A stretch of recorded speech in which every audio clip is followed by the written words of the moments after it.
Fragments of Silicon would like to remind you that if you live in a democracy, you should vote.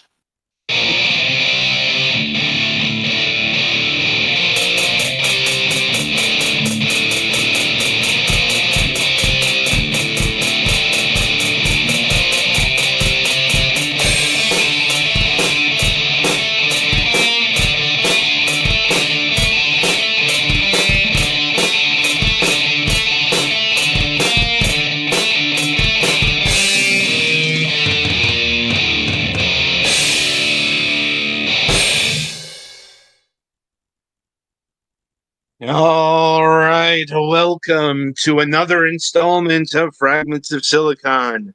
I'm your host, Adam. Joining me as always are Petty and Golix. Let us get to the weekly musings of life that we loosely define as the news. Petty, why don't you start us off this week? All right. So overall, this week has been very quiet. The cover's now on the pool, so it's closed until May. So that's something we don't need to worry about. I was kind of hoping to go to the Digimon pre-release event this weekend, but apparently my ride needs to... The person who was going to be my ride needs to fix their car, so that doesn't look like it's happening. And over the weekend, we got an oven. So, unfortunately, it is currently sitting in our living room because my dad didn't think far enough ahead. Did you not have one before, or was it broken before? It was... The switches on front are starting to fail to the point we cannot ensure it is off. Yeah, no, that's why we got a new stove too. Kind of. Not the switches that turn it on and off, but the switches that control the temperature on the oven and shit. Yeah. So it was one of those... Since my dad got some extra money, we decided, let's deal with this now. Because we would rather not have a house fire with courtesy of a oven that the owner's manuals say it's from around 84. So it's time for it to go have its Viking funeral somewhere. Yeah, I guess that's a little past when they were starting to make them actually good. I mean, it worked well for the... We got it in the early 2000s because a family friend was moving. No, I'll rephrase that. That might be a little after they stopped making them to last forever. Right. But yeah, so... and I was even looking online because I've replaced the bake element in that thing several times, and I was working on replacing the heating range coils. Mm-hmm.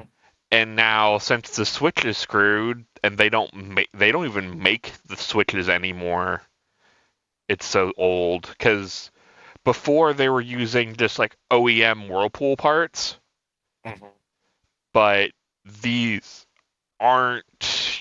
Since nobody's making knobs to control the heating elements, they're all digital now. Bring back knobs.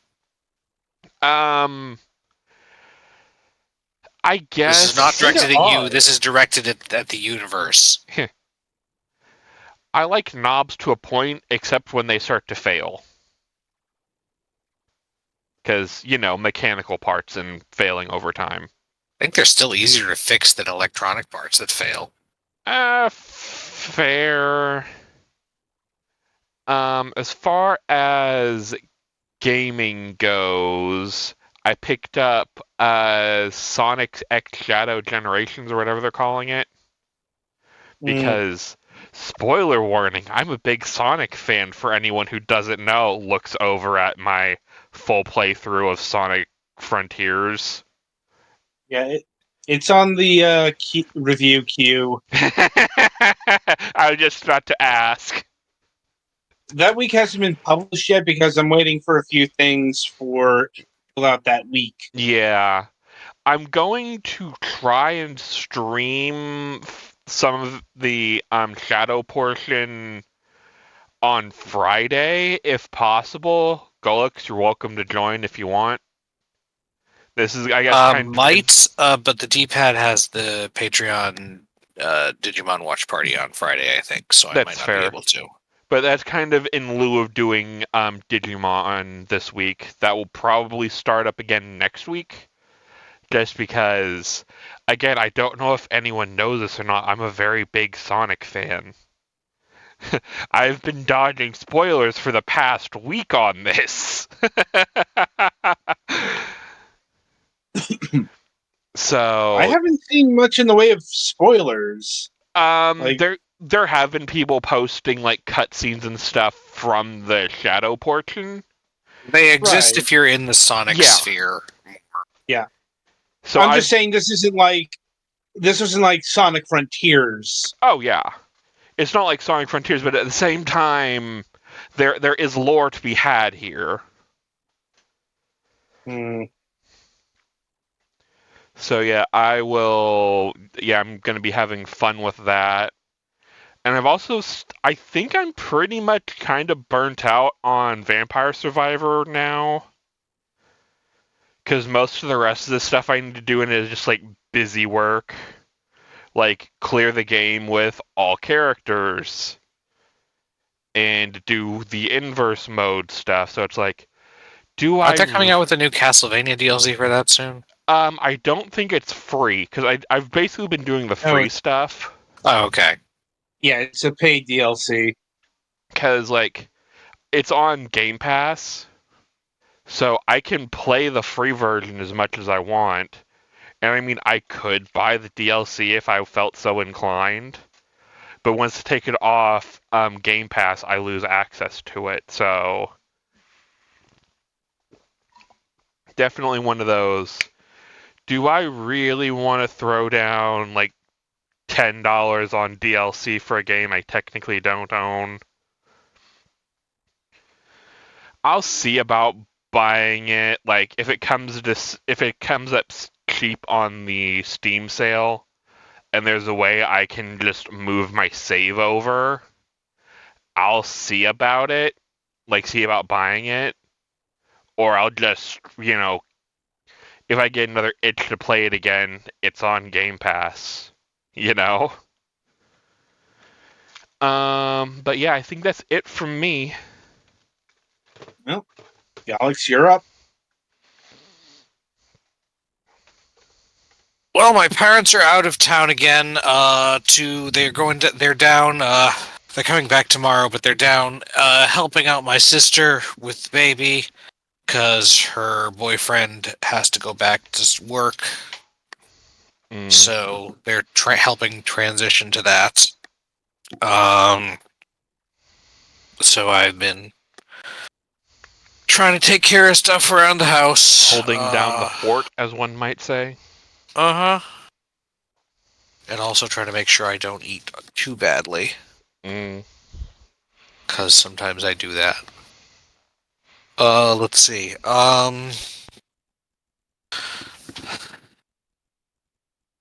I don't think I have anything else major going on this week. Next week's going to be a little bit tricky because I have to pick up my thing for the sleep study and also have to get the trim for my car done. It has been kind of unseasonably warm this week, but I understand that's supposed to start tomorrow. Or rather, go back to normal tomorrow. Video game wise, been putting in some time to level up for Team Wizard in Splatoon 3 for what would you be in a fantasy world, I think is the actual thing here, but it's Spellcaster, Warrior, or Ninja, which are all outfits that have previously been available from Amiibo, so I have them. So yeah, there's that, and also apropos of literally nothing. Earlier, I think it was the end of last week, I decided to start playing Yars Rising, which I had picked up when it came out. from our friends over at Way Forward. It's okay. I'm pretty bad at Yar's Revenge, turns out, which is used in the extremely common hacking minigames. Like that's Yar's Revenge is a very unique shooter. Mm-hmm. The main thing is that your main way of aiming the powerful attack, what actually defeats the enemy thing, is it aims at you, and you have to get out of the way. Right. I played Yar's Revenge. Yeah. Well, not everybody probably has, but yeah, the combination of that and like I can do okay when it's just that. They do a lot of elaborations on the concept in terms of alternate win conditions and other stuff going on. But when there's not, when there's also a bunch of random or a bunch of moving things you also have to avoid while doing that, I'm really bad at that. Luckily, it does offer you an invincibility power-up if you fail like 4 times, just so that you don't get locked out of the game by a hard one. 4 or 5, something like that. And sometimes I accept that, and sometimes I think I can do it, so I say no, ask again later. My actual biggest issue with it is probably that while the array of Metroidvania power-ups you get is cool, the control scheme for them is not optimal, I think. Well, thankfully we don't have to review the game. Yeah. So. Like when you get there are 2 different wings power-ups. One is for a horizontal air dash, and one is for a vertical boost and hover. And the vertical boost and hover is up and jump while in the air, while the horizontal air dash is one of the shoulder buttons, and I keep messing that up. Whereas effectively the Castlevania standard for that is that the backdash and speed dash when you get it are shoulder button, and then the up dash is up and same button, same shoulder button. And there are a couple of things like that where it's just like, okay, I get what you're going for, but it would be easier if I could use the same button as X other thing to do the thing. So yeah, I'm not done with it yet, but that's about where I am. So yeah, that's about what I've been doing for the last week or so. All right, that means it's my go. And let's see, I suppose in terms of hurricane damage updates, good news. The front lawn has been cleared at last.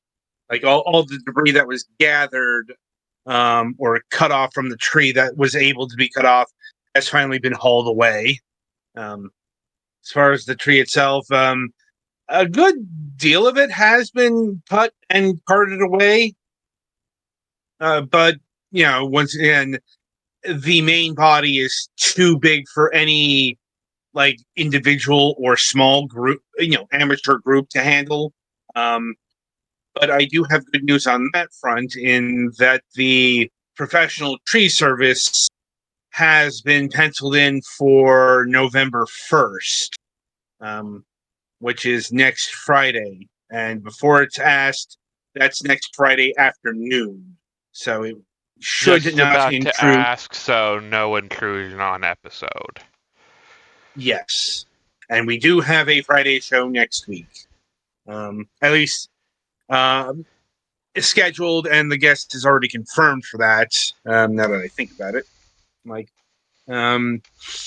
Anyway,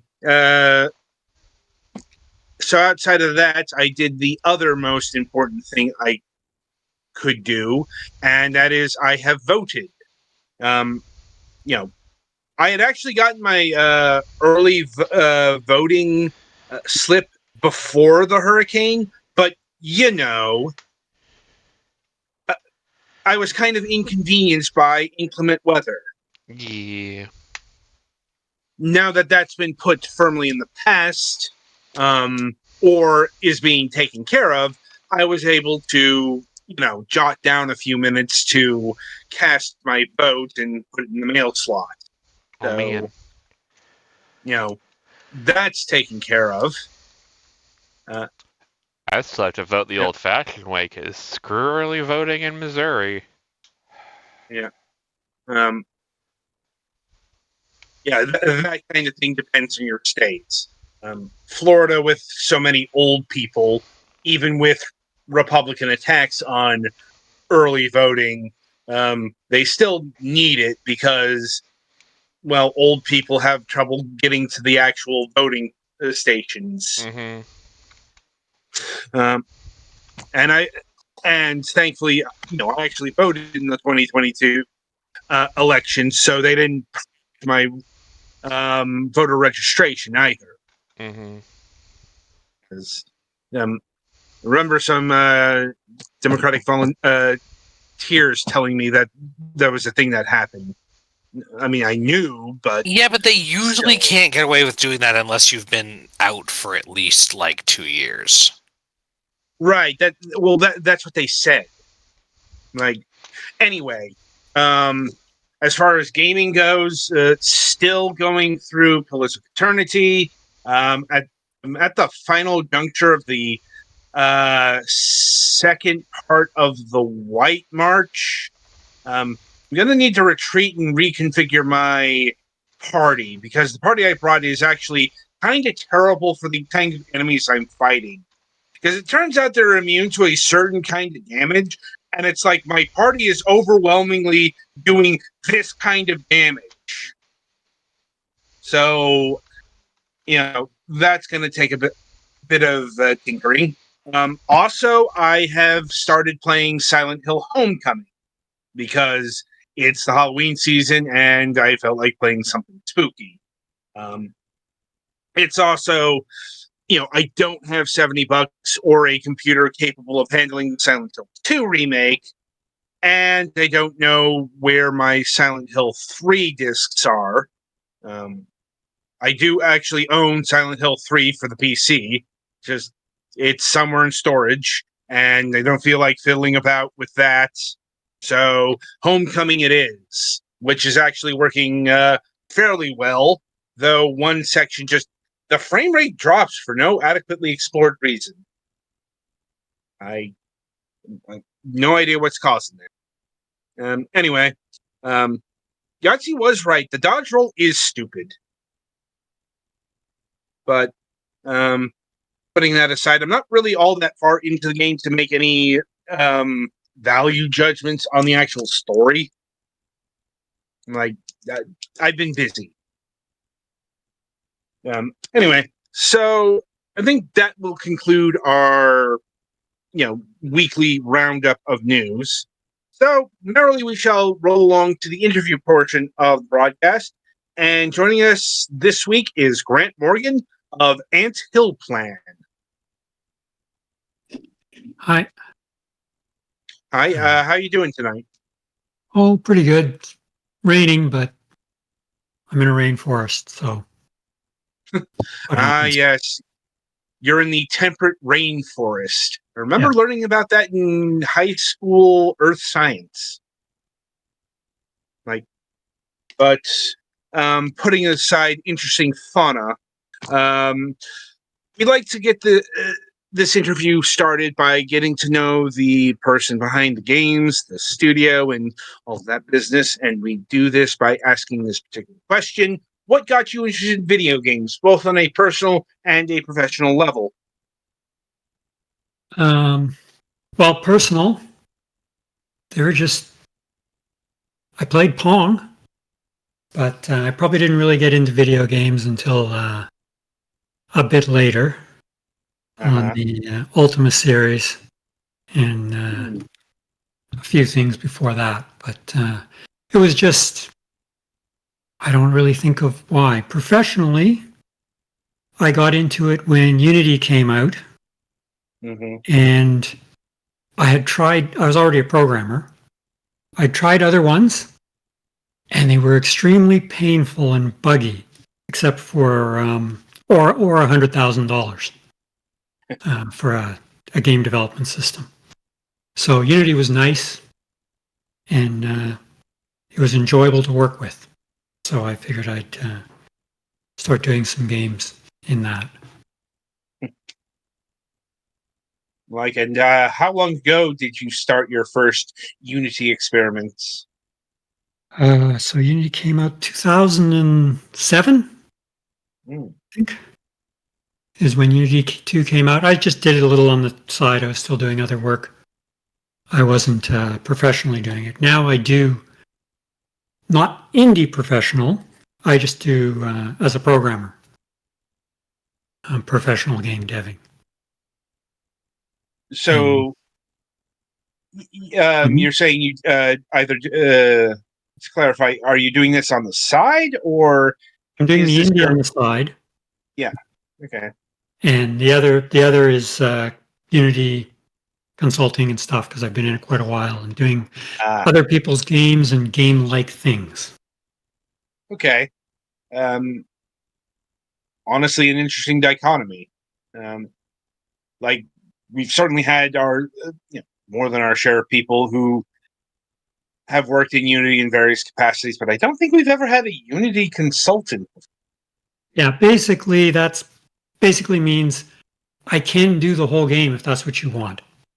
You should probably get a new different graphic artist to do your colors.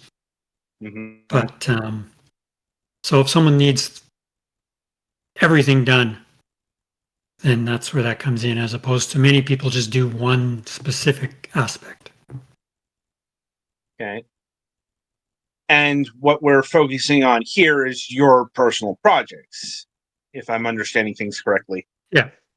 So I did another one really just to previous one. I should go over. So this you've looked at is Flip Tiles, Mm. and it's an arcade game. I assume people are watching; they're seeing it on their screen now. And it was a lot of it was to find out about publishing a game instead of I didn't handle the publishing before. Publishing a game and playing something, an arcade game of a style I enjoyed. So for me, a big thing is I'm not big on playing the exact same game every time and just learning the level, Mm-hmm. which I know a lot of people love, but I never enjoyed memorizing things. So It depends on the context, I think. What you're doing, how difficult things are, because that was a very artificial way to extend the gameplay of something, especially back in the day. the roguelike thing, I mean random. No, I'm talking about having playing a stage over and over again. Oh. Like extremely common in like the 8-bit era. Yeah, I mean I understand why it's difficult to make something interesting that's not hand built. It can be difficult to make the gameplay good if you've got to have it varying all the time. Yeah. Once again, that can be a very contentious philosophy, as we've certainly had people on the program who have professed the complete opposite, who really like the handmade, everything here was touched by a human kind of deal. Once again, it's kind of different preferences for. Okay. I agree. It's my preference is that. I said I don't like memorizing. I know lots of people who love and then speed running it and getting it just exact, go over and over and get it exact. And that's the challenge. Yeah. And I gotta say, if nothing else, this is a unique product. Like I can't really recall seeing a game like this, at least in terms of its aesthetics and everything that's going on screen. The game mechanic is different, I think. Yeah. Like, if there's a game it reminds me of, it's Pipe Dream. Yeah. You've got lines going down in a grid. Right. So, I suppose the question here is, how did you come up with this conceit? One, I studied math at university, and I did find the way of it's based on, if you had a playing card, the different ways you could flip it, and there's a whole branch of math based around that type of thing, transforms and things, and I thought it was interesting. Also, when I first started on computers, lines on the screen was pretty advanced. So putting lines on the screen and flipping them around was about the limit. And so I tried that then, and then I just tried it again now, many decades later, to do it. So it's I think I've seen.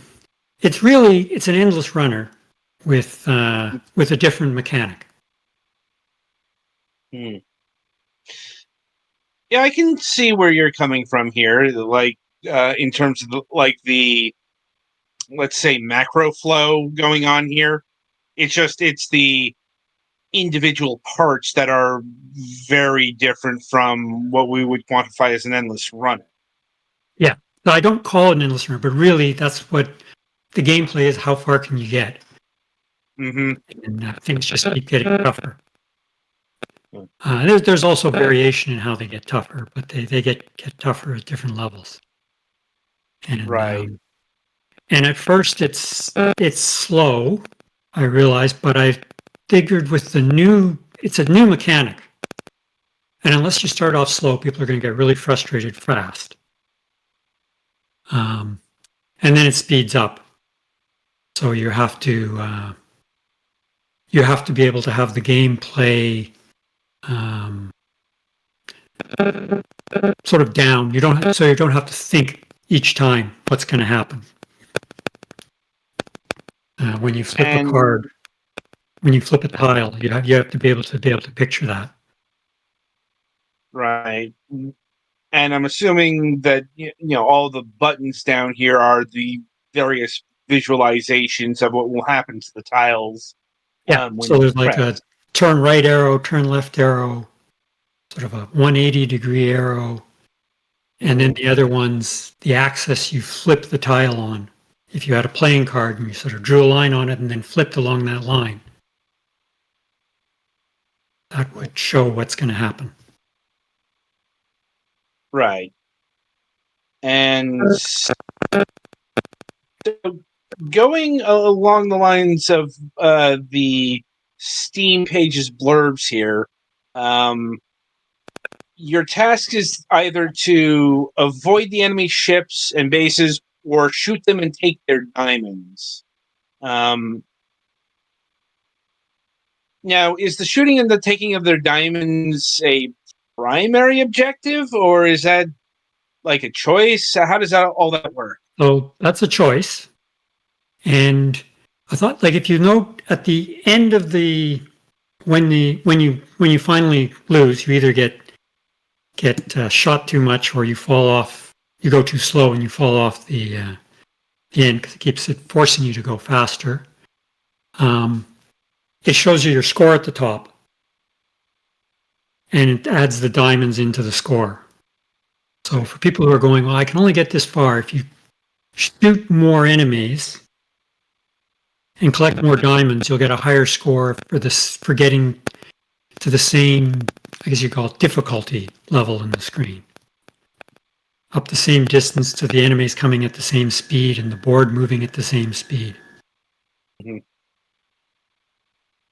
Because the board increases, things get faster and faster as the game progresses.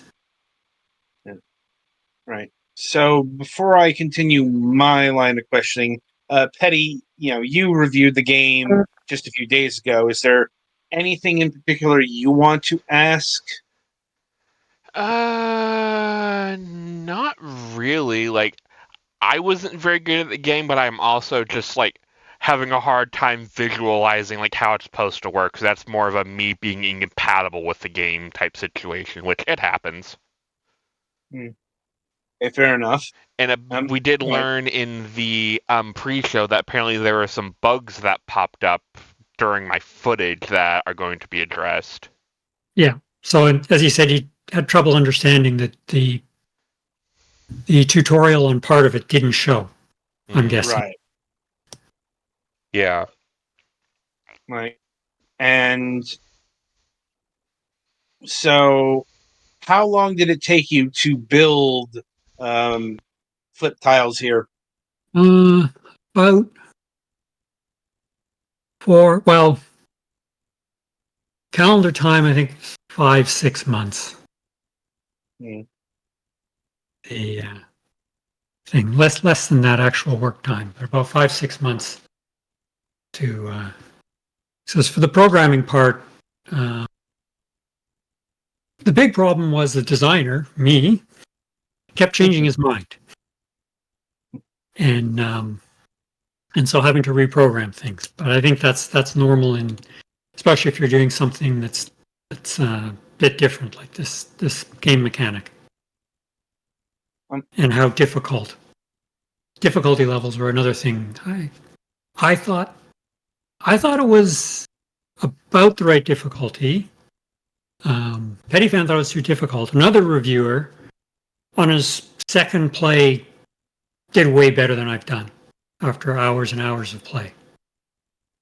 So I'm still not sure of the difficulty level, because it depends how good you are at the arcade time. Yeah, Quick it's decisions. for me. My problem was timing, mostly like getting the ship where I wanted to go, and that's not really something a difficulty adjustment can really help with.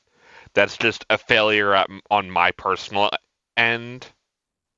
Well, it's major difficulty adjustment in the game is how fast does it play? Mm. Because you go too slow and you're going, well, if Yeah, you think quick, you're going, well, this is boring. I yeah. already know what I want to do. I'm waiting. But you go too fast and people feel that they're just overwhelmed. I guess the only thing that might help with that is possibly a boost button.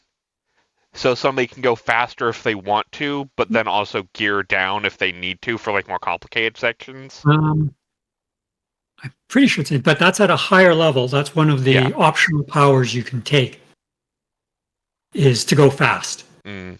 Very fast for a while. I was more thinking like making just like an inbuilt button where it's like separate from your bar at the bottom, just hit like a button on your keyboard and you can just have a boost Yeah. whenever. As you But- mentioned, it's got a lot of buttons. Yeah. And an extra one would, because I did have to, if you have too few buttons, the Right. player doesn't have any choices in this game, because you don't have the usual, like a joystick game where you've got that whole movement around there. And you have too many and it gets even more overwhelming. Right. And that's the ultimate game maker's dilemma there, you know. How much is too much, how much is too little. Yeah. And different audiences are different. Yeah, like I mentioned before, I'm a Sonic fan. I like having that button to have just a boost whenever I want it. Mhm. But I can also see that's not very tenable in every type of game. Yeah, I did put the fast mode in because I found that after I played it quite a bit, I could play much, much faster once I'd gotten sort of the automatic pattern matching of when I flip the tile like this is going to go here. I'm going to go over and start going down this direction, or it'll get the enemy away from me. And I found the game too slow. Right. But it would have been too fast for me to play it at the fast mode at the beginning. Right. Anyway, so getting back to something that was mentioned at the top of us talking about this game was you mentioned that this is an experiment in publishing a game on Steam. So the thing is, the game isn't out at time of broadcast. Yeah. So it might be a bit hard to ask, what have you learned from this endeavor in regards to Steam publishing? Well, I did actually learn a lot because Steam's website for publishers Mm-hmm. is a mess. It's, they don't have like breadcrumbs at the top, which I'd normally expect at a large site. So you can go back and forth where you were and finding where things are and what Steam will approve and won't approve, how long things take to approve. I was happy with that. They're quite fast. As Apple is very slow to do things. Mm. And just going through all the menus, like, because a lot of the Steam stuff, which is something I'm also terrible at, is marketing. And a lot of setting up your Steam page is marketing. But it's going through and finding out, well, what will Steam allow? What do they want? For example, what do they want you to build into if you use a controller, for them to say this uses a controller and we will say it's a good controller game. So I did learn a lot about, what's needed to make it happen. Right. Mm. And also that I suck at marketing. That was another big learn. So I should probably get a publisher if I want to actually make money. Like, once again, that's a discussion on its own. Yeah. Like, Yeah. But it was a good experience for me. The Steam programming part wasn't too hard, but looks like I did have a bug, but it wasn't that complicated. It wasn't or that different from other sites, from other SDKs and things. But the building the page, and they also say, I read a lot about it. You've got to do Steam. You have to try and work the algo just like you do on YouTube or anything else. You decide what are the good tags, what are the good type of pictures you should use and images you should use. Yeah, I don't think there's a digital storefront in existence that isn't wired like that to some capacity. Like, no, it's just learning the things about Steam. Like, well, what tags are good, what tags aren't. What has a lot of sales and what doesn't generally have sales. Although a lot of that is upfront when designing your game. What should you make? Speaking of such things, have you locked in a price for flip tiles yet? So it's $10 and 30% off on the first 2 weeks. I think it's 2 weeks. I'll have to check. At least 1 week. I think I did 2 weeks. They allow you that. That's about what I was expecting, especially since we haven't talked about it, but you do have another game on Steam. Yeah. In Swap Picks. And that one's also, I would say, non-standard gameplay. Right, because this is involving, I don't know, like it's an RTS combined with picture matching or something like that. It's kind of hard to get. Scrambling.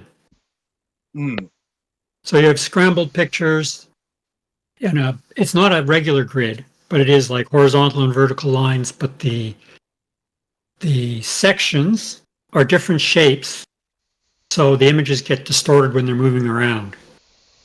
And it's either one player or two player.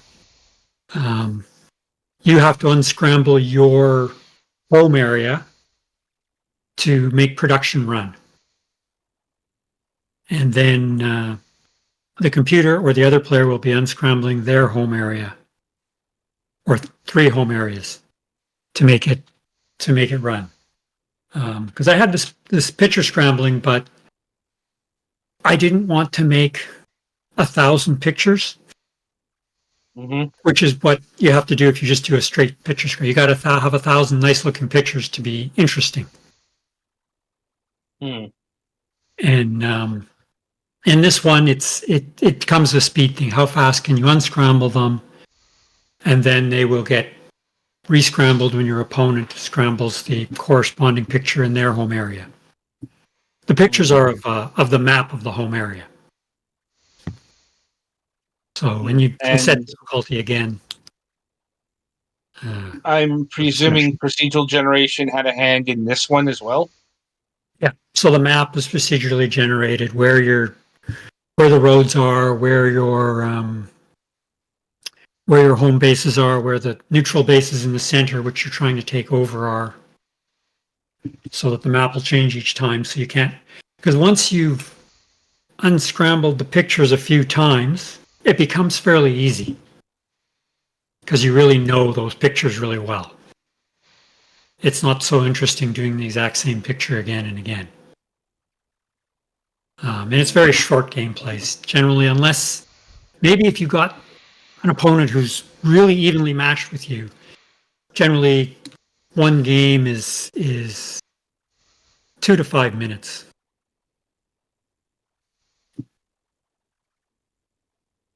And this game has actually come out on Steam, so yeah. How well did it sell? Not very well.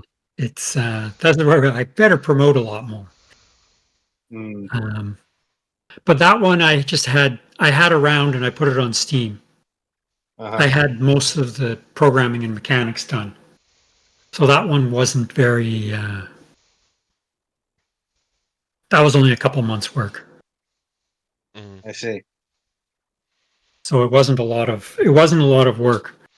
And I learned on that I thought you could put the discount in after you launched. As soon as you launch, you're locked out for 30 days from setting discounts. And so I had a lot of wish lists, but I didn't have a discount at the launch because you have to put it in beforehand. And if you try and put it in afterwards, no, you're not going to be able to put it in for 30 days. You can't change anything for the first 30 days. So I'm like, I guess I won't have a discount. I'll do another discount later, but I didn't have a discount, which I think people expect on the launch for it, unless you're some really unless you're Call of Duty game. Black Ops 6. Yeah, that type of thing. Well, that we don't discount, but I think indies pretty much. There are some that don't, but generally, if you've got a huge wish list out there, you might not have to discount, but most of them you pretty much have to have a discount at the beginning. Right. And that's usually baked into the price. Yeah. Also worth noting, SwapX does have a demo. So relating back to flip tiles, when the game comes out, will there be a demo available for this one? No, not for flip tiles. Basically, I looked at it and Steam recommends you do not have demos after a game comes out. They also recommend demos have very little play. And yeah, it's. I'm not sure if I buy that. That's what they say in their developers' pages when they're telling you what, and you go and read their talks on it. They say you should have very little play. If you had a level game, you should have about half a level. They say. Just let people see the mechanic and see maybe the quality. That the game works, and what type, how difficult is it? For instance, if it's a platformer game, how difficult is it at the beginning? But they said don't show them any of the unique things you're going to get in the later levels and that, because that's why people buy the game. They want to see this. They want, what would come next? So that was their recommendation. I don't know if it's right or not, but that's what they say. Mm. And for my next game, this is going to take longer, but it's a more traditional parkour game. Also, roguelike with generating new maps every time. All right. And you call this, well, Parkourier. Parkourier. It's a parkour courier game. And what made you want to do, well, a parkour? Like, is this an open world parkour game? It's, yeah, although it's not, but one of the things I noticed about parkour games that I didn't like is they're very linear. Well, at least a lot of the ones I looked at, it can be very linear. This is the route you go, and it's just this is the obstacle you have to go over, and we're going to tell you where to go. I mean, that And does make a certain amount of sense. well, in this, I say, okay, here's the map. You can sort of see the overall map, and you have different routes you can choose, and you can branch and say, okay, well, maybe I should climb this building and go over this, or is that going to be slower or not? And although it's roguelike, you can choose to play the same map over and over again. But you don't have to just play the one map. You can play the map over and over again, so you can say, okay, well, finding the fastest path is part of the game. Not just being told this is where you have to go, and it's about being able to make the jumps. Mm-hmm. And we're seeing some footage of the game here. What state is this? Because it looks fairly early. Yeah, it is. It's 5 weeks. Okay, so fairly fresh. Yeah, it's 5 weeks. But one of the things I think, well, I should, and then I realized, no. The other thing that it's all about marketing. I really should have put it out even earlier. Is it get your Steam page up as quickly as possible to get the wish lists building, because they tend to come in on so many per day or per week, and just from people looking through and finding the tags. So they said, because a lot of these things are talking about, well, you should have it up a year or two. And we're not planning on necessarily spending 2 years in this game. So the longer you have it up, they said the much better launch you can get. You'll have a lot bigger wish list if you put it out early. And a lot of people just wish listed on the game type, the tags, and okay, I like roguelike, or I like parkour, or I like, I'll wish list it and check again later. And how long do you estimate that Parkourier will take to become a full game? I really don't know yet. There's two aspects. One is getting the player controller the way I like it. Very good. And I'm not sure how long that's going to take. I don't know if you know about with animations. A lot of animations you can look, and they look, when you move from one animation to the next, they kind of suck. Do you know what I mean? Yeah. They turn really sharp and all that. And the way around that is something called motion matching, where you predict where they're going to go and you blend everything. Mm-hmm. I know the problem with that, it becomes, how much horsepower do you want somebody to throw at this? Somebody needs to throw a full 4090 at it. I can make it run. It's running on my my MacBook from 3 years ago, Intel version. So that's what, if I say, if it runs on that, it's not a problem. Yeah. Because they've got no graphics capabilities. It doesn't even have a graphic. It's got an Intel on chip, on shared graphics thing. So the problem with that is, though, it's not something that's readily available with a large range of parkour options and stuff. So right. I don't know how long it's going to take me. There is one out there to put all the parkour things I want in. I want you to be able to, jump up and grab something. And these and are all climb like over things. digitally done. You're not like having somebody in a mocap suit do these moves for you, right? Well, I'm buying mocap stuff. Ah, I'm not paying for it specifically, but there's now a lot of mocap stuff out there. So it is using mocap and then blending them. If you go from, running straight, the easy one is running straight to curving. You should curve a bit, but also from running to a vault to landing to rolling to getting up. So the first 30 seconds, 40 seconds is done with motion blending. The guy runs and he rolls over from one railing to another and lands again. And I think that video looks nice. And then the later one is done with a parkour controller that is standard. And the turning looks terrible, but it's got good controls. So I've got to merge the two. Got to merge the two codes. And I don't know how long that's going to take. I'm hoping 2-3 months. how but long I is this could going be to take? wrong. Ask me again. 6 months. Yeah. And then the other I'm like- thing, sorry? I suppose fair warning. Like, don't be surprised if this ends up being the project that takes 2 to 3 years. Yeah. There is a parkour motion matching there. It just doesn't have some of the features I want. It doesn't have all the moves I want, but they've got things for ending the moves, so I'm hoping it's not too bad.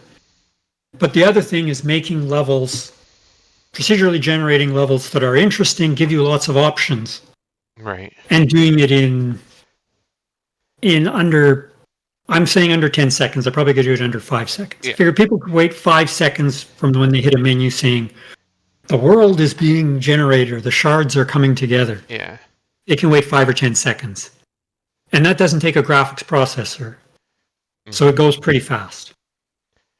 And once again, I use a MacBook from 4 years ago. And if it does it in 5-10 seconds on that, I'm not worried. And we're also getting into the how much of the chunks for procedural generation do you want to personally craft? I'm going for very little on that. The chunks are very, very small. Fair. They're about 3 meters, 2.5 meters by 2.5 meter cubes. The other thing is, I don't like about, I understand, how do I put it? A lot of games, their 3D-ness is very limited when you're doing a traversal. They are really actually very flat with just a little bit of height difference. Right. And I don't like that. I was able to generate something really nice, but it took my computer 2.5 hours. So it'd be good as a tool for a pre-made game. Right. You have a 2.5 hour thing. Now you can clean it up by hand. You don't have to make this huge thing. Kind of like with the whole FMV games of the past, you generated it once and slapped it on the disc. Yeah. So you generate this one, you generate once, and then you go through and say, do I like it? Do I want to change some things around? But I just found out, generating things that are really 3D with a lot of variation, not like skyscrapers everywhere, is a lot more work. So hopefully I can. So I'm doing the two in parallel because I do get frustrated after a time just doing animation matching and tweaking and I need to do something else. So I can switch over to the generating and just dealing with things like, I realize there's a lot of reasons. For instance, they're the parkour they do is very open spaces. And that has a lot to do with not screwing up your camera views.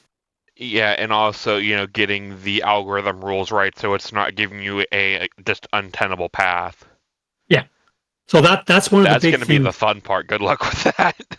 No, well, I do when generating it, I use to generate the things, I use a Pathfinder. And then the Pathfinder, the thing is the Pathfinder understands parkour. So I can check, okay, is there at least 10 paths during the generation? Not add more things to create. That's part of a lot of the generation. To make sure there's a large number of paths. so that people don't get stuck. Yeah. I mean, it is possible if you insist on running down dead end alleys, you'll get stuck Mm-hmm. and you'll have to go back. But I do try and make sure that you can't just get you get stuck and you can't even go back. Yeah. That would mainly come from jumping down from a high place and then not being able to climb back up. Mm-hmm. But yeah, that's a lot of the generation, is making sure that you don't give someone a really bad, someone doesn't end up with a bad game where they just get stuck and they stand and sit there until they die. Or so it's a or hit the Alt F4 and be like, screw this. Yeah, and it'll be since it's a courier thing, I'm going to make it time. You're going for time. So kind of like You're going Crazy to do Taxi time. on foot, almost. Sorry, which? Crazy Taxi on foot. Okay, I'll have to go and check. It's an old Dreamcast game where basically it was kind of randomly generated in a sense. Mhm. You had taxi passengers you picked up, and then you took them to a spot on the map. Okay, yeah, that sounds like the thing. So I'm going to have probably the conceit is the multiverse is shattered, which gives me an excuse to, and the shards come together, gives me an excuse to use different, like steampunk, modern New York, post-apocalypse New York, and things like that in the background to give me a way of getting some more variety. And you are the guy who, you know those portals? You can sort of like, you stick a message in here and it just automatically appears at the other side? Well, the intro is probably going to be, that's not the way it really works. There's some guy on the other side of the portal who takes your message and runs and gives it to the other guy, puts it through the portal on the other end. And that's what your job is. Mm. You're running. If you don't, and if you start getting too slow, well, then things fall apart. So that's the general idea. It's how fast can you do it? Mm. And I will steal from Phantom Abyss. Maybe there was other ones that did it, but having like a weekly map, Mm-hmm. so that people can compete. Like a pre-generated speedrun map type thing. Yeah, there'll be one. The idea is to have one map that will always be there permanently for that's the speedrun map, effectively. Yeah, probably that and a tutorial map. The tutorial I'll probably do a tutorial. Yeah, that'll be a handmade to make sure that you get to see all the types of maneuvers you can do, or at least most of them. Maybe you can explore and look for some others, but so that you know an idea of what you can jump. Right.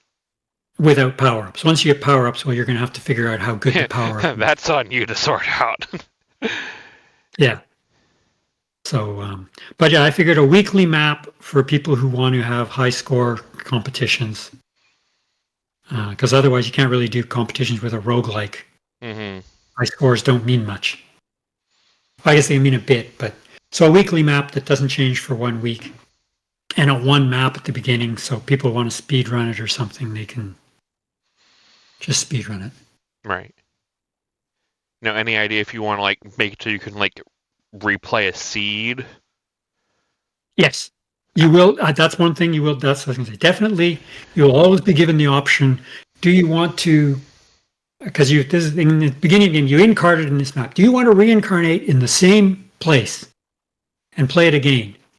Because a lot of the game, I think, will be finding the best route, and you're not going to find it on the first play. Right. So if you want to, you'll be able to save your seed, and since it's just a seed, saving a huge number of them doesn't take any space. Yeah, and you can pass it on to your friends and whatnot. Yeah, send the seed number to your friends. Or send it to you because something broke horribly. Yes, it will be something that goes into the logs. Yeah.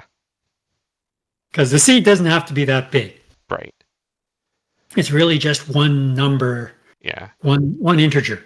Yeah.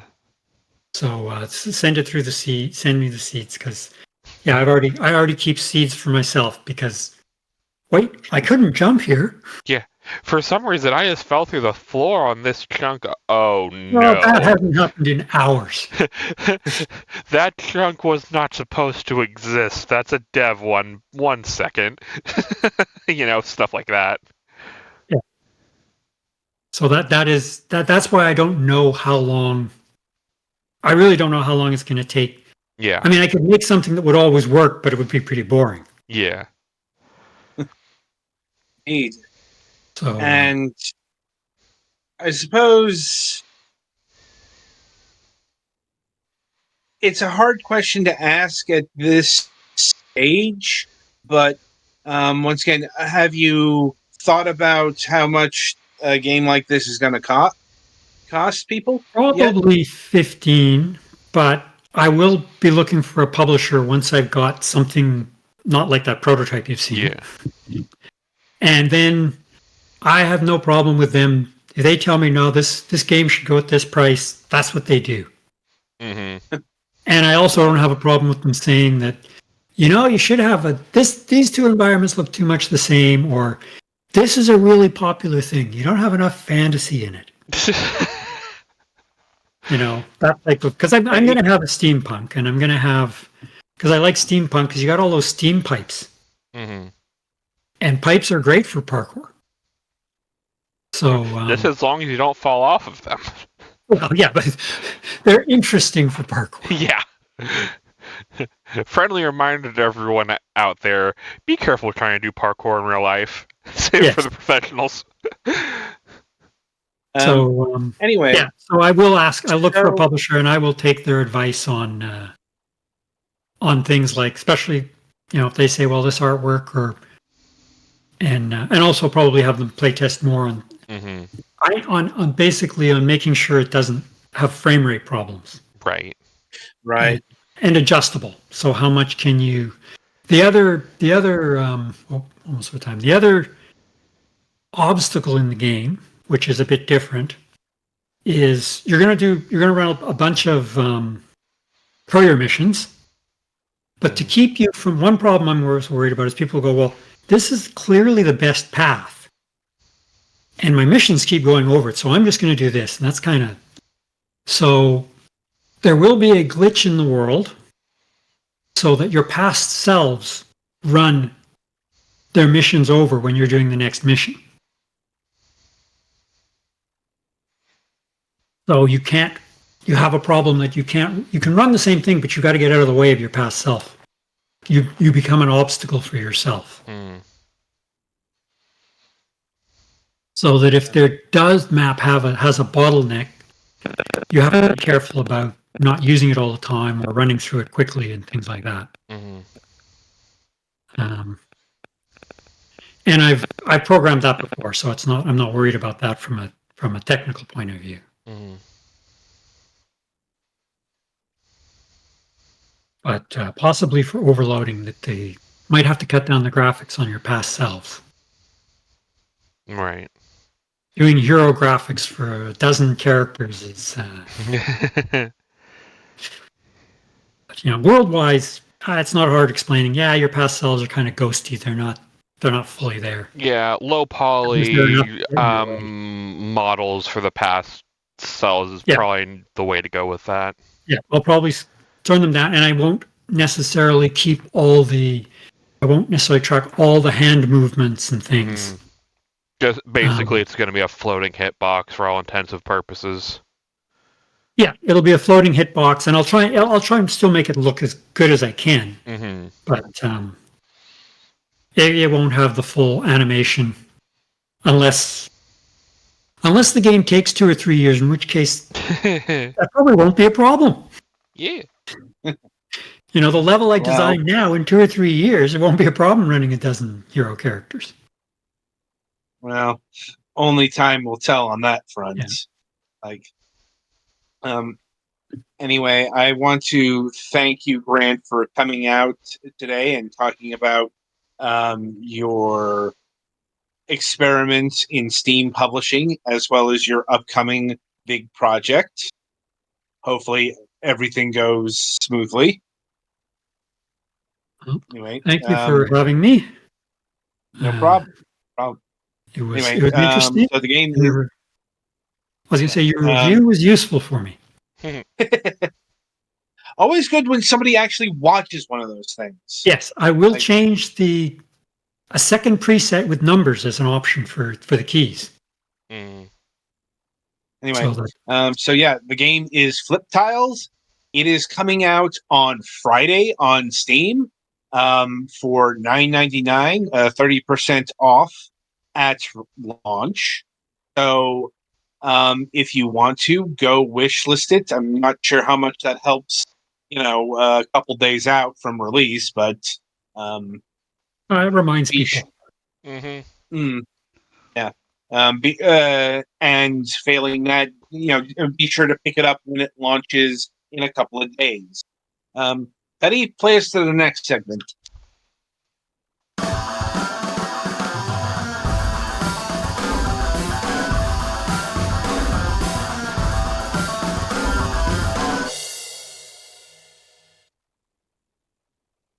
All right. So, welcome to the topic of discussion. This week we are talking about Banjo Tooie. Man. Obviously, in honor for its pending Nintendo Switch Online release, I think happening tomorrow, if I'm remembering correctly. Something like that. Yeah. Sorry, I still don't have the okay. N64 thingy. I'm working on getting it up on my thing. Well, this is actually a big occasion for Banjo Tooie, as it's the first time it's seen a re-release on a Nintendo platform since the Nintendo 64. I suppose the same was true for Banjo Kazooie as well. But because there wasn't really a lot of time for Rare to do a re-release before they got hoovered up by Microsoft back in the day. Mm-hmm. But since we are living in very weird times, the Nintendo Switch Online has become quite the repository for Rare games. At this rate, we're probably going to see the Banjo Kazooie Game Boy Advance game sooner rather than later. But that's a discussion for another day. We're here to talk about the trying to think of the right word for it. The the expanded, bloated, larger. These are all words that work in regards to Banjo Tooie, because I'm trying to remember if we mentioned it before, but yeah. Banjo Tooie does suffer from that bigger, better. I mean, it's thingy kind when of one of the, you have so many options on ways to make sequels for a game like that. And in this case, the main thing they decided was more. You start with everything you had in the first one, and then you get more. You don't go to you don't go to all the places you went to in the first one, but the places you go to are bigger and more complicated, which can be a problem when the elegance of the stages was kind of part of the good part of it. Right. Well, let me get to the main contention, because it's not just a matter of having more stuff, because not hardly the only Rare game that's guilty of that. I mean, in fact, that was a development design problem well before Banjo Tooie. Obviously Donkey Kong 64, but you can go back to Diddy Kong Racing, and it's fucking padding. In the case of Banjo Tooie, it's a very specific thing that delineates it from like the Donkey Kong 64 and Jet Force Gemini. And that is the world structure. It's not just a matter of, they had more stuff. They added the ability to split up Banjo and Kazooie, and also had playable mumbo jumbo. That's all the kind of things you would expect from a sequel, especially around that time. The big difference here is the interlocking connections between the world. That's what separates this from its platforming brethren. The original one, in almost all of the stages, you could complete the world the first time you were into it, right? Or at least get all the jiggies, and then you'd only have to come back for relatively less bonus stuff. In the second one, Yeah. just about every world has jiggies and other things that you can't get your first time through. Yeah, there was like the exception that proves the rule in Banjo-Kazooie. Like there was a jiggy you couldn't collect in the Bubble Gloop Swamp until you got the speed shoes. Yeah, but which is like the power-up you one got in the rather than like a chunk of them. Yeah. Apparently, Yeah. you can still get enough to progress easily with your first time through every stage, but that's different. Yeah. And also the Banjo-Kazooie example, that's a power-up connection. That still exists that still very much exists in Banjo-Kazooie because, as Galax noted, while you do retain your complete move set in Banjo-Tooie, you are given a whole slew of new moves, and not just moves that Banjo and Kazooie can do, but Banjo and Kazooie can do individually. That's actually where a good chunk of the counter comes from. And also kind of fudging the details, like, in this game, Kazooie can fire off many different types of egg ammo, as opposed to, like the one type in Banjo-Kazooie. Like, what we're talking about in Banjo-Tooie is like full on, you do something in one world, it changes something in another. Which is cool, but they Yeah. overdo it by a significant amount. Yeah, I would very much agree, because it's not just like a simple one-to-one thing. Like, I would actually recommend going and watching the Boss Keys episode on the Banjo-Kazooie series, because it really does illustrate what I've always felt about Banjo-Kazooie and Banjo-Tooie back in the day.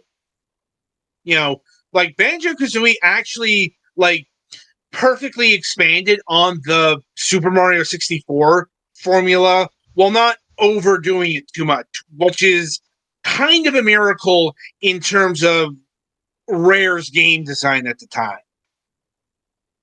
Like, whereas Banjo-Tooie always felt very convoluted. Not too difficult, but still, there was a lot to keep track of. Thankfully, it didn't recreate the sins of Donkey Kong 64. Although you do sometimes have to find a separation pad before you can learn a new skill, or bring one of the regional transformations an obnoxiously long distance.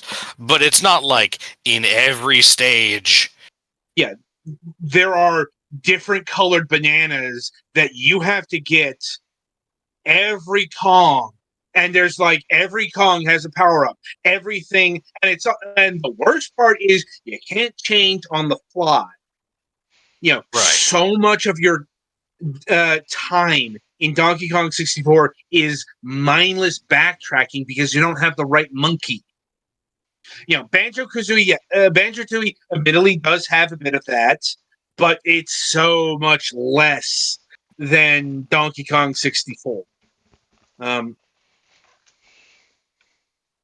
And so, as it turns out, there's another reason for why Banjo-Tooie is shaped the way it is, and that is because they wanted this game to be a lot more like The Legend of Zelda: Ocarina of Time.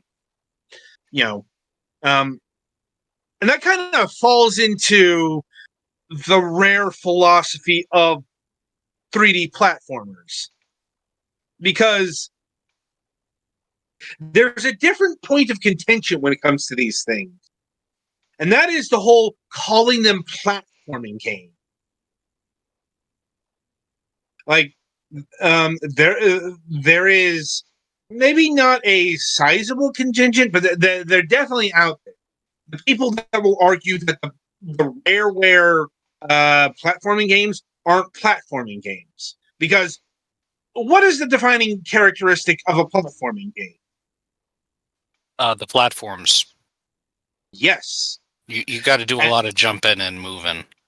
Yeah, and the Banjo-Kazooie set, chief among them, do not really engage in the jumping. I'm like, at least so goes the argument. I'm like, I would definitely say Banjo-Kazooie has a fair share of its platforming. And people who say it doesn't, well, you didn't play through Rusty Bucket Bay, now did you? I'm like, among other worlds. Now, Banjo-Tooie, that's actually much more true, and this is by Rare's own admission. They were making it closer to Ocarina of Time, which is a design model that they would really ape in the later Star Fox Adventures. Like, that is a direct one-to-one, we're doing 3D Zelda here, which is probably why that's considered to be, the nebulous action adventure versus the more defined 3D platforming that, Banjo-Tooie gets labeled with. Personally, I'm fine with calling it a 3D platformer, even though, there is a lot more, not just in terms of exploration, collection, but also game modes. Because, Rare also injected a bit of their first-person shooter knowledge in this game. The segments where you hold Kazooie like a gun and fire the A game comes immediately to mind. Also, there is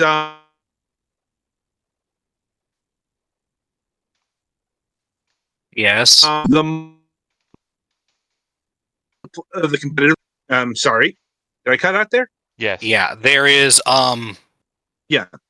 There's there's a multiplayer component in Banjo-Tooie, but you'd be hard pressed for people to mention it because it's not it's not the best. Honestly, it's not even the best Rare platformer with a multiplayer shooter component. That goes to Conker's Bad Fur Day, the original version. Not the Live and Reloaded.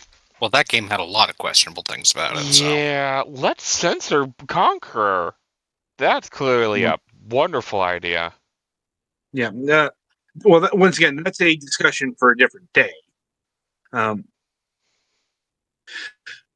Also worth mentioning, this is a game that was very forward-thinking in the year of 2000.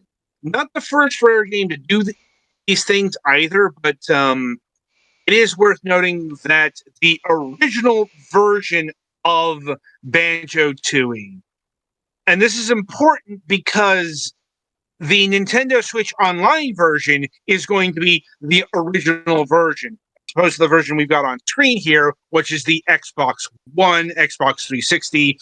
Unless they do some surprising amount of patches. They will not. Yeah. Maybe there's going to be some updating that makes it like Pilotwing 64 and have a better frame rate.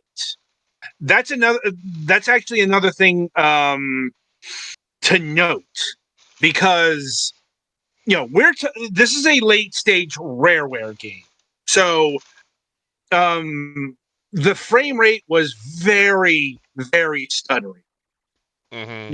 As was very often the case on the Nintendo 64, but especially with Rare.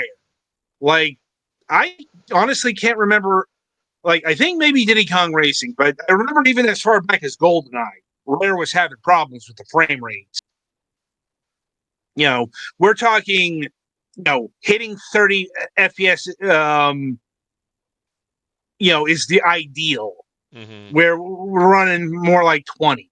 I'm like, but it's an interesting thing to note because the music is actually timed with the shitty N64 frame rate. This was actually an issue with this version of Banjo-Tooie when it came out because the music got desynced because the frame rate actually, ran at a 60 frames per second fluidity. And the music was literally not timed for that. Right. So that's a thing that may actually happen with the NSO version because, I'm expecting it to have a better frame rate than the original Nintendo 64. That is, if they don't fuck it up again. Looking at you, Perfect Dark. Mm-hmm. I'm like, I suppose the other thing to note in regards to the Nintendo 64 version is on the inverse, this will have online multiplayer. I'm I'm trying to remember if the Xbox One or the Xbox 360 version of Tui had online multiplayer. I don't think so. I don't think it. I don't remember it coming up. Like, Yeah, and I'm playing it right now, so yeah, that's the thing to find out multiplayer because, hints. Apparently there is some sort of multiplayer. well, yeah, there's multiplayer in this one. The thing is, the NSO version may do the online multiplayer, because how the emulation works in regards to the Nintendo 64 stuff.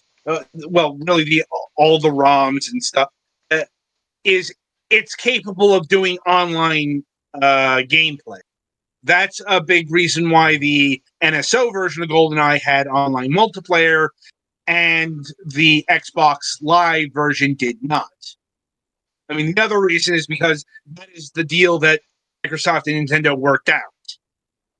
Mm-hmm. They couldn't do any additional work to put online multiplayer in the Xbox Live version. But I'm not sure how much of a draw that's going to be because, once again, Banjo-Tooie isn't really regarded for its multiplayer chops. Mm-hmm.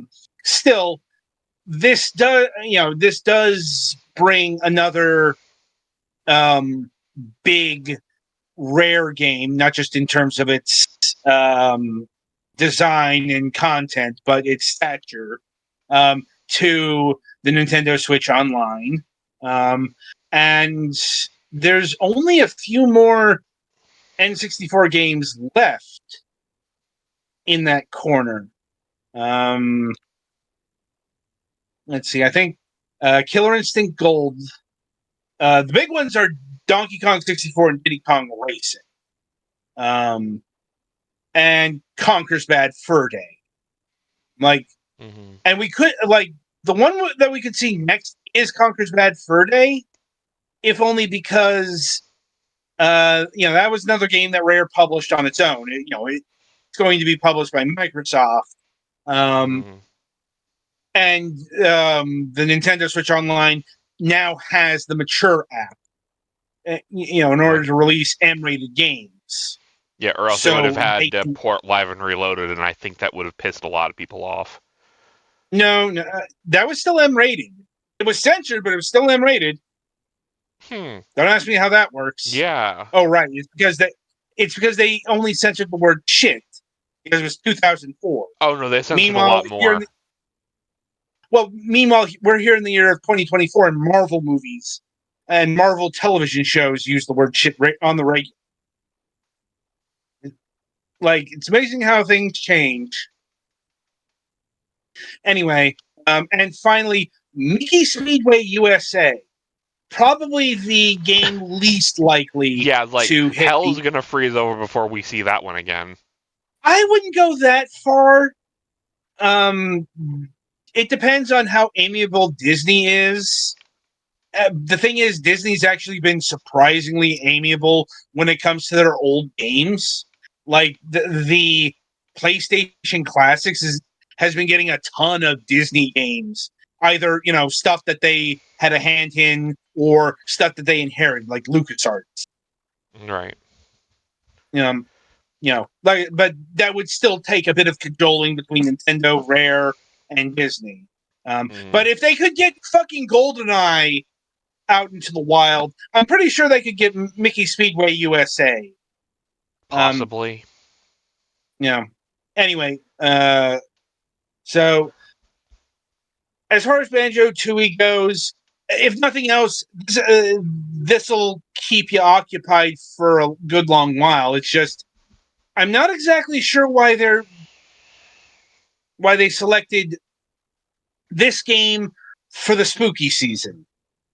Like, it's got Gruntilda's a witch? Question mark? that has to be it, because otherwise there are other choices you could have done. Hell, fuck, there are a couple of Castlevania games for the N64. Yeah, I know they're not the best, but they I think haven't those seen are a barred re-release. from release by the Geneva Convention, my friend.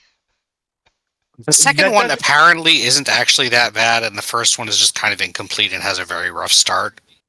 The But, point is, those are also games that haven't seen a release since the N64, and look, they're more worthwhile than goddamn Iggy's Wrecking Ball. Like, that is an actual game that exists and is out on the Nintendo Switch Online. So, anyway, I think that'll about wrap up this discussion, because we have to prepare for the season finale of MSP. Well, part one of the season finale.